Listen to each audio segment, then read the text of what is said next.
CM Dhami का दिखा हरिद्वार पंचायत चुनावों में दम। पहली बार सीएम की मौजूदगी में 14 जिला पंचायत सीटों पर बीजेपी ने हासिल की जीत।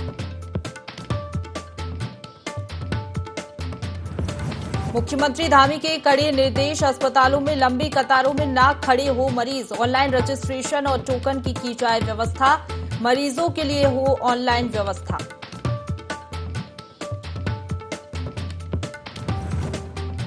राज्यपाल ने किया ग्लोबल काउंटर टेररिज्म काउंसिल कार्यक्रम में प्रतिभाग, कहा आत्मनिर्भर भारत अभियान एक आंदोलन है, भारत को सभी पहलुओं में आत्मनिर्भर बनाना है सरकार का उद्देश्य।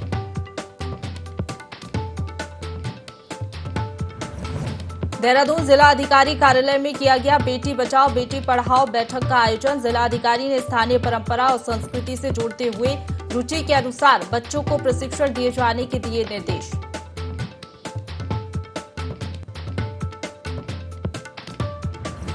बाजपुर में दर्ज हुई पहली ईएफआईआर पर हुई कार्रवाई, पुलिस ने चोरी की गई बाइक समेत चोर को दबोचा।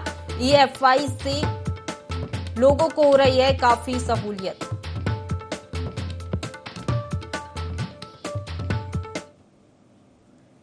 नमस्कार, देवभूमि लाइव देख रहे हैं आप। आपके साथ मैं हूं प्रशंसा। बुलेटिन की शुरुआत करेंगे हरिद्वार की बड़ी खबर के साथ, जहां पंचायत चुनाव में सीएम धामी का दम दिखा है। धामी के दम पर 14 जिला पंचायत सीटों पर बीजेपी की जीत हुई है। तो पहले 4 सीटों पर बीजेपी का कब्जा था, लेकिन अब यहां पर बीजेपी ने बढ़त बनाई है। 14 जिला पंचायत सीटों पर बीजेपी की जीत हुई है। जिला पंचायत अध्यक्ष पद के लिए बीजेपी मजबूत दिखाई दे रही है। जनता ने धामी के काम पर जन आदेश दिया है।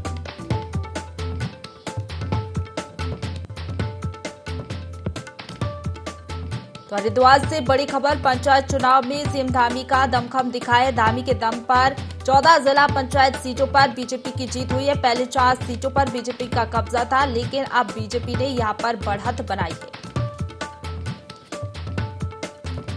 इसी खबर पर ज्यादा जानकारी के साथ हमारे साथ principal correspondent Kailash Bisht live बने हुए, सीधे उन्हीं का रुख करेंगे। कैलाश, बड़ी जीत यहां पर बीजेपी ने हासिल की है। 14 जिला पंचायत सीटों पर जीत दर्ज की गई है और पहले अगर देखें तो 4 सीटों पर बीजेपी का कब्जा था। और क्या कहेंगे इस पर, क्योंकि बड़ी जीत है बीजेपी के लिए? प्रशंसा, बिल्कुल ये बहुत बड़ी जीत है। और मुख्यमंत्री पुष्कर सिंह धामी की बात करें तो उनकी धमक साफ तौर पर दिखाई दी है हरिद्वार पंचायत चुनाव में, क्योंकि लगातार सक्रिय थे। उसके अलावा अगर बीजेपी संगठन की बात करें तो संगठन को मजबूत उन्होंने वहां पर किया था, क्योंकि जिस तरीके से पहले मदन कौशिक को वहां से हटाया गया था तो लगता था कि नाराजगी होगी और बीजेपी को यहाँ पर डैमेज होगा। लेकिन हाँ, ये बहुत ही कुशलतापूर्वक निर्णय लिए गए मुख्यमंत्री द्वारा कि कई लोगों की ज्वाइनिंग वहां पर करवाई गई, अन्य पार्टियों से कई लोगों को सम्मिलित करवाया गया भारतीय जनता पार्टी पे एक रणनीति के तहत। और यही रणनीति का असर रहा कि जो 14 जिला पंचायत की सीटें हैं, 14 जिला पंचायत की सीटों पर एक अहम जीत दर्ज की है भारतीय जनता पार्टी ने। इससे पहले की बात करें तो इससे पहले महज 4 सीटों पर ही जिला पंचायत सीटों पर जीत दर्ज की थी बीजेपी।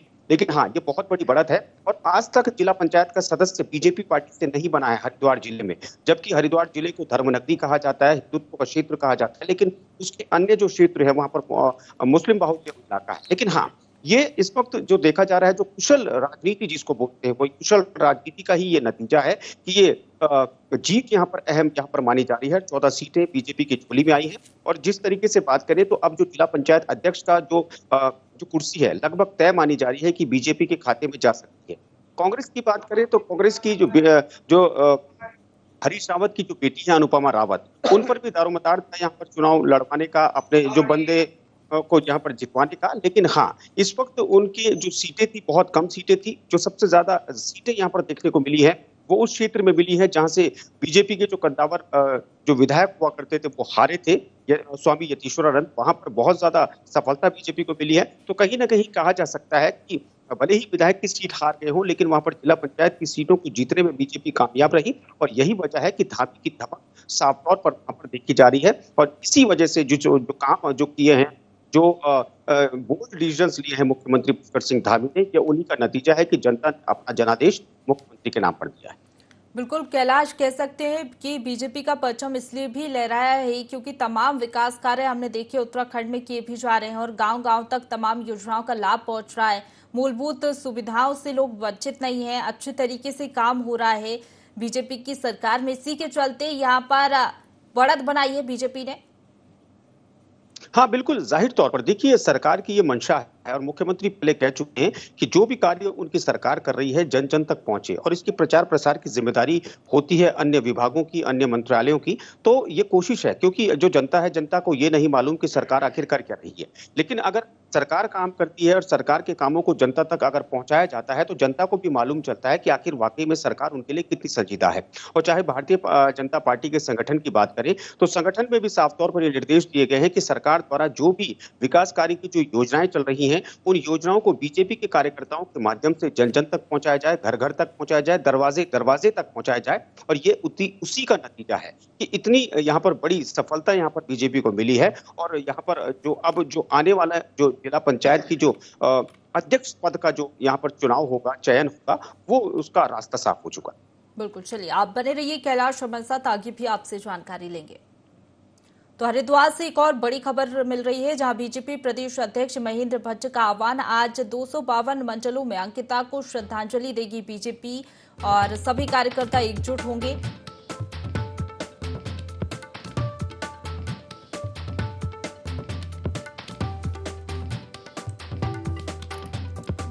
तो हरिद्वार में जीते बीजेपी प्रत्याशी ना मनाए खुशी, ये बीजेपी प्रदेश अध्यक्ष महेंद्र भट्ट ने कहा है। अंकिता की मौत से स्तब्ध है प्रदेशवासी, ये उन्होंने कहा।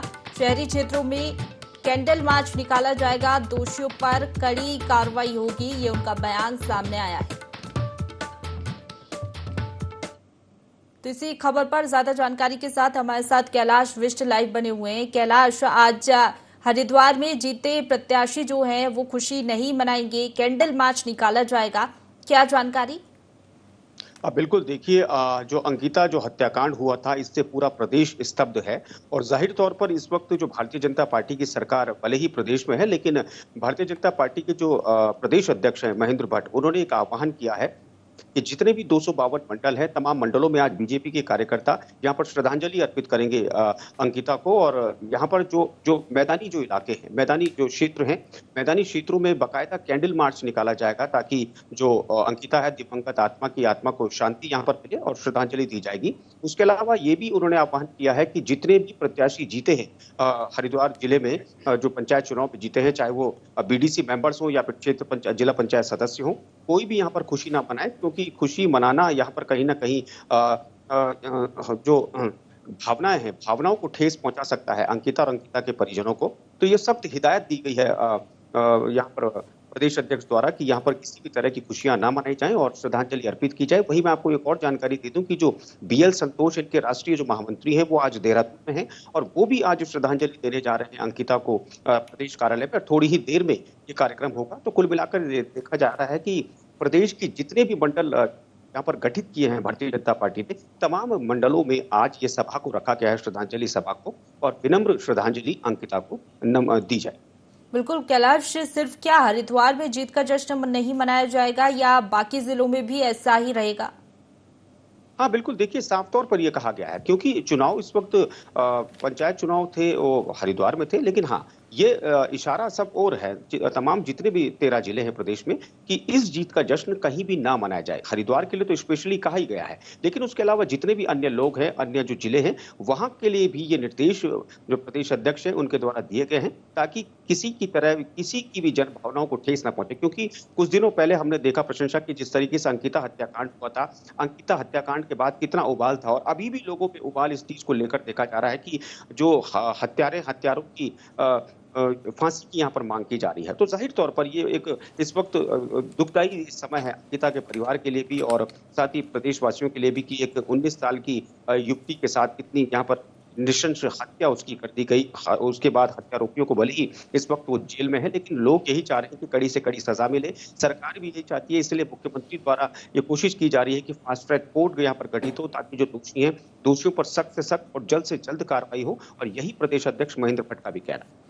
बिल्कुल, और साथ ही उन्होंने ये स्पष्ट भी किया है, जिस तरीके से हमने देखा कैलाश की लगातार प्रदेश में मांग उठती आई है कि दोषियों को फांसी की सजा दी जाए। मामले में एसआईटी का भी गठन किया गया है और बयान भी आया है कि दोषियों पर कड़ी कार्रवाई की जाएगी।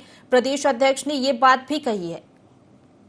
हाँ, बिल्कुल देखिए प्रदेश अध्यक्ष ने कहा भी है क्योंकि वो साफ तौर पर ये कह चुके हैं और उन्होंने ये कहा है कि जो सरकार है, सरकार हर हाल में पीड़ित परिवार के साथ है। पीड़ितों को जिस तरीके से मुआवज़ा देने की बात परिजनों को यहाँ पर मुख्यमंत्री ने की थी कि 25 लाख की जो आर्थिक सहायता है वो तुरंत वहाँ पर दी जाए। तो उसकी भी यहाँ पर घोषणा मुख्यमंत्री तो कर ही चुके हैं, लेकिन हाँ, जो प्रदेश अध्यक्ष हैं वो भी साफ तौर पर ये कह रहे हैं कि जो उनकी जो सरकार इस वक़्त प्रदेश में चल रही है, सरकार किसी भी दोषी को बख्शने के मूड में नहीं है, चाहे कोई कितना भी बड़ा रसूख वाला हो, चाहे कोई कितना भी बड़ा कैसा भी कोई चाहे वो बीजेपी का कार्यकर्ता रहा हो। हालाँकि उन लोगों को पार्टी से निष्कासित कर दिया गया है, तो जो भी यहाँ पर जो कार्रवाई उचित बनेगी, जो न्यायिक जो कार्रवाई होगी, उसको सरकार द्वारा करवाया जा रहा है और बीजेपी के जो प्रदेश अध्यक्ष हैं, उनका भी यही बयान। जी चलिए, बहुत शुक्रिया आपका हमारे साथ जुड़ने के लिए कैलाश, और तमाम जानकारी के लिए। इसी ग्लोबल काउंटर टेररिज्म काउंसिल की ओर से रक्षा क्षेत्र में भारत आत्मनिर्भरता की ओर कार्यक्रम आयोजित किया गया, जिसमें राज्यपाल लेफ्टिनेंट जनरल गुरमीत सिंह भी वर्चुअली शामिल हुए। कार्यक्रम में राज्यपाल ने आत्मनिर्भर भारत अभियान को एक आंदोलन बताया। आत्मनिर्भर भारत अभियान का उद्देश्य भारत को सभी पहलुओं में आत्मनिर्भर बनाना है। उन्होंने कहा कि भारत समय के साथ साथ रक्षा क्षेत्र में आयात को कम कर रहा है और स्वदेशीकरण को बढ़ावा दे रहा है, जो आत्मनिर्भरता की ओर बढ़ा हुआ एक कदम है।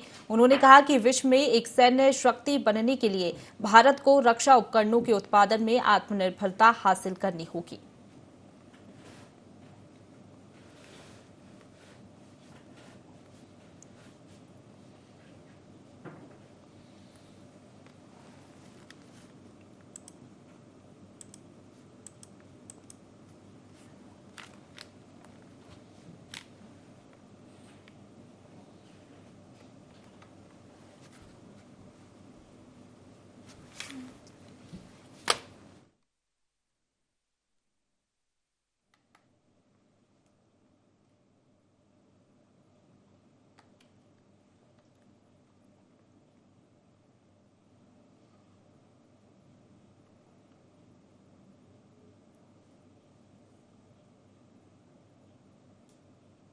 आगे बढ़ेंगे। देहरादून में कॉलेज ऑफ इंडिया हैदराबाद के निदेशक ने राज्यपाल गुरमीत सिंह से मुलाकात की। निदेशक विनोद अचंता और साई किरण ने वॉश कार्यक्रम के बारे में राज्यपाल को जानकारी दी। जल स्वच्छता और स्वच्छता में नवाचार किए जा रहे हैं।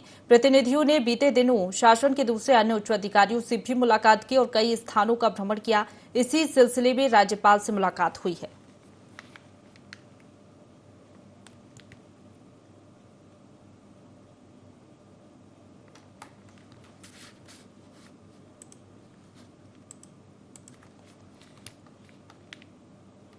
आगे बढ़ेंगे। महिला सशक्तिकरण और बाल विकास विभाग ने बेटी बचाओ बेटी पढ़ाओ बैठक का आयोजन किया। वहीं बैठक की अध्यक्षता जिला अधिकारी सोनिका ने की। जिला अधिकारी ने बालिकाओं को आत्मनिर्भर बनाने के लिए उनकी रुचि के अनुसार प्रशिक्षण और आत्मरक्षा हेतु प्रशिक्षित करने के लिए कई विभागों के अधिकारियों को निर्देश दिए। साथ ही उन्होंने कहा कि स्कॉलरशिप की व्यवस्था के साथ विभिन्न संस्थाओं से इस कार्य में सहयोग लिया जाए।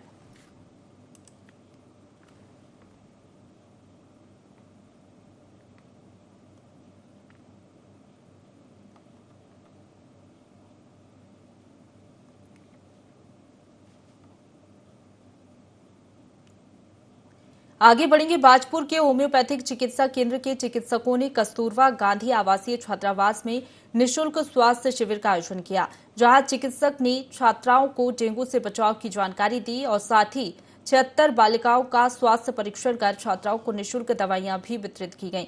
इस दौरान डॉक्टर शिखा संबल ने बताया कि राष्ट्रपिता महात्मा गांधी और पूर्व प्रधानमंत्री स्वर्गीय लाल बहादुर शास्त्री की जयंती को लेकर शिविर लगाए जा रहे हैं, जिसके चलते बाजपुर में भी निःशुल्क स्वास्थ्य शिविर लगाया गया है।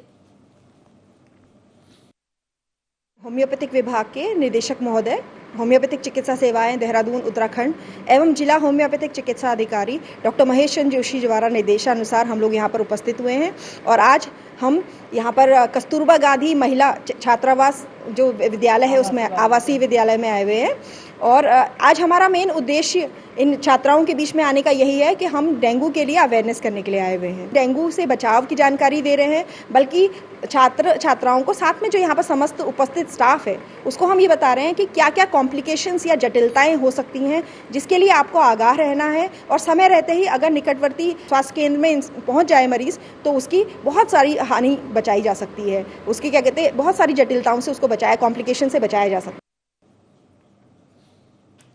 आगे बढ़ेंगे। पिथौरागढ़ में आपदा से निपटने की पूर्व तैयारियों को लेकर मॉक ड्रिल का आयोजन किया गया। राजकीय इंटर कॉलेज ने आपदा प्रबंधन विभाग को सूचना दी कि भूकंप आने से 2 स्कूलों में बच्चे दबे हैं। सूचना पर आर्मी, आईटीबीपी, एसएसबी से लेकर एनडीआरएफ, एसडीआरएफ समेत स्वास्थ्य और फायर सर्विस विभाग मौके पर पहुंचे और राहत बचाव कार्य में जुट गए।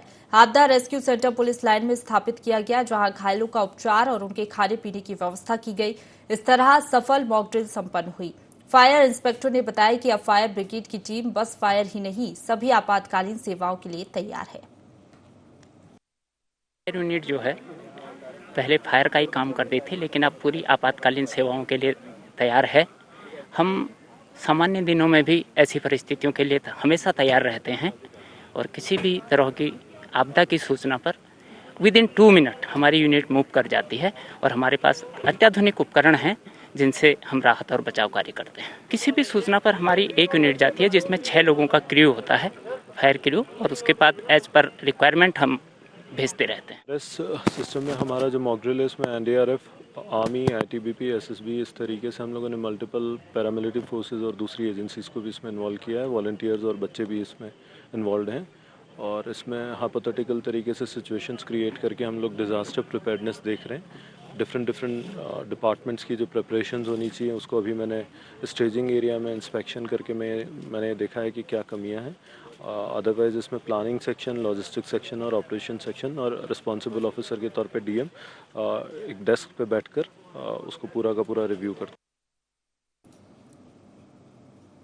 आगे बढ़ेंगे। उधम सिंह नगर के खटेमा में भारतीय किसान यूनियन के कार्यकर्ताओं ने किसानों की समस्याओं को लेकर बैठक का आयोजन किया। बैठक में भारी संख्या में क्षेत्र के किसानों ने शिरकत की। वहीं किसानों ने प्रशासन से मांग की, सरकारी क्रय केंद्रों पर 1 अक्टूबर से धान खरीदी शुरू की जाए ताकि किसानों का धान समय से तौल हो जाए और भुगतान भी हो जाए। वहीं किसानों ने कहा कि कच्चा आढ़तियों द्वारा क्रय केंद्रों पर हर साल शोषण किया है, लेकिन इस साल किसानों के साथ शोषण किसी भी कीमत पर बर्दाश्त नहीं किया जाएगा। उधम सिंह नगर भारतीय किसान यूनियन की बैठक हुई जिसमें यह निर्णय लिया गया।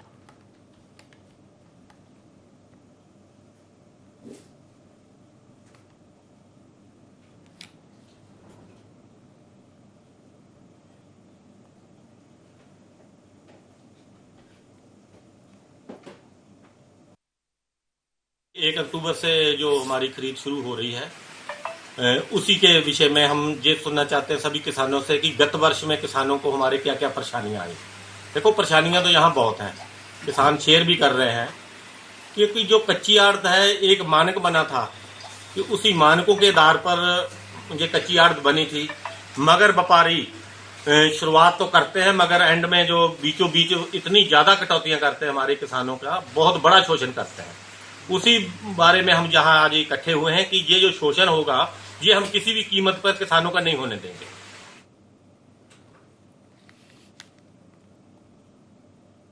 तो किसानों की समस्याओं को लेकर बैठक में चर्चा की गई। कच्चा आढ़तिया का शोषण बर्दाश्त नहीं करेंगे किसान, ये कहा गया। किसान ने प्रशासन से मांग की है, उन मांगों पर विचार भी किया जाएगा। तो उधम सिंह नगर की खटेमा में भारतीय किसान यूनियन के कार्यकर्ताओं ने किसानों की समस्याओं को लेकर बैठक का आयोजन किया। बैठक में भारी संख्या में क्षेत्र के किसानों ने शिरकत की। वहीं किसानों ने प्रशासन से मांग की, सरकारी क्रय केंद्रों पर 1 अक्टूबर से धान खरीदी शुरू की जाए ताकि किसानों का धान समय से तौल हो जाए और भुगतान भी हो जाए। वहीं किसानों ने कहा कि कच्चा आढ़तिया द्वारा क्रय केंद्रों पर हर साल शोषण किया है, लेकिन इस साल किसानों के साथ शोषण किसी भी कीमत पर बर्दाश्त नहीं किया जाएगा।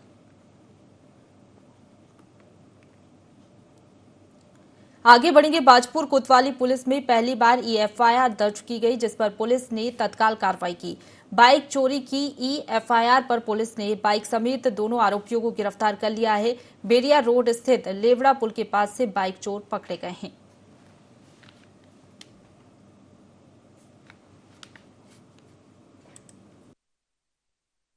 ये एफआईआर दर्ज हुई है। ये मेरे ख्याल से जनपद में दूसरा ऐसा थाना है जो ये एफआईआर हमारे कोतवाल साहब ने यहाँ पर दर्ज की है, जिसमें एक 379 का अभियोग पंजीकृत किया गया। एक मोटरसाइकिल चोरी हुई थी और उसी एफआईआर के आधार पर जो है हमारे थाने स्तर से इंस्पेक्टर द्वारा एक टीम गठित की गई, जिसमें जो है मोटरसाइकिल भी बरामद कर ली गई है तथा उसमें 2 अभियुक्तों को गिरफ्तार कर लिया गया है। आगे बढ़ेंगे। देश के दूसरे chief of defence staff CDS बनने का गौरव एक बार फिर उत्तराखंड के सपूत को प्राप्त हुआ है, जिसके लिए मुख्यमंत्री पुष्कर सिंह धामी ने उन्हें शुभकामनाएं दी हैं। वहीं उन्होंने कहा कि उत्तराखंड के सपूत को चीफ ऑफ डिफेंस स्टाफ नियुक्ति किए जाने पर प्रत्येक उत्तराखंडवासी गौरवान्वित है। साथ ही मुख्यमंत्री ने कहा कि हमें पूर्ण विश्वास है कि आपके कुशल नेतृत्व में भारतीय सेना सदैव की भांति राष्ट्रीय सुरक्षा के क्षेत्र में नया कीर्तिमान स्थापित करेगी।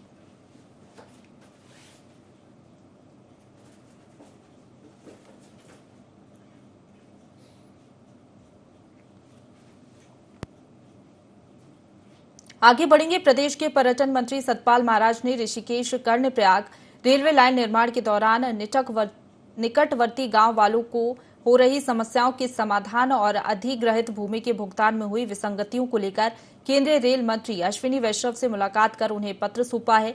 ऋषिकेश कर्णप्रयाग रेलवे लाइन निर्माण के दौरान निकटवर्ती गांव वालों को हो रही समस्याओं के समाधान को लेकर राज्य के पर्यटन मंत्री सतपाल महाराज ने ऋषिकेश से कर्णप्रयाग रेल लाइन के निर्माण कार्य की प्रगति पर संतोष जाहिर करते हुए केंद्रीय रेल मंत्री अश्विनी वैष्णव से मुलाकात कर उन्हें बताया कि जिन क्षेत्रों में ऋषिकेश कर्णप्रयाग रेलवे लाइन निर्माण कार्य प्रस्तावित है, वहां रेल विकास निगम द्वारा ऋषिकेश कर्णप्रयाग रेल लाइन हेतु सुरंग निर्माण के लिए जो विस्फोटक प्रयोग किए जा रहे हैं, वे मानकों से कहीं अधिक तीव्रता के हैं, जिसके परिणाम स्वरूप रेलवे लाइनों के निकटवर्ती गांवों के आवासीय भवनों, गौशालाओं और खेतों में गहरी व चौड़ी दरारें पड़ रही हैं।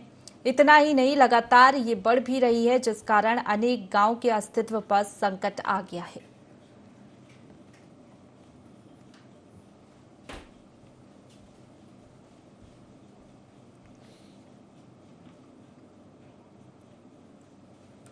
आगे बढ़ेंगे। राज्य में विधानसभा भर्ती घोटाला अभी थमा नहीं है। प्रदेश महिला कांग्रेस की वरिष्ठ उपाध्यक्ष आशा मनोरमा जोबरियाल ने एक बार फिर सवाल खड़े किए हैं।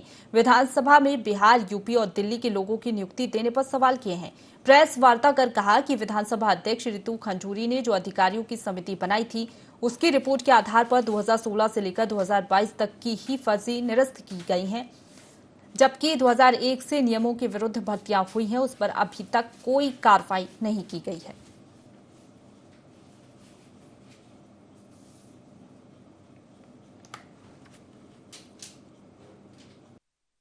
ये बिल्कुल एक तरफा कार्रवाई है और हम लोगों ने तो इसमें कहा है कि आप 2001 से आप जांच कीजिएगा, इसमें दोषी कोई भी हो आप उनको सजा दीजिएगा। हम इसमें कोई पार्टीवाद का हम लोग बात ही नहीं कर रहे हैं, हम जिक्र ही नहीं कर रहे हैं। हम कहते हैं अगर हमारी पार्टी का आपको लगता है कि हमने किया है तो आप उसके खिलाफ भी कार्रवाई कीजिएगा, लेकिन अगर 2016 से तो आपने क्या किया आप खुद ही बताइएगा। ये तो आप जो भी जनता है उनके सामने है और जनता को अधिकार है इसमें सजा देने का। और मैं तो कहती हूँ कि हमारी आदरणीय अध्यक्ष जी को भी इस बारे में सोचना चाहिए।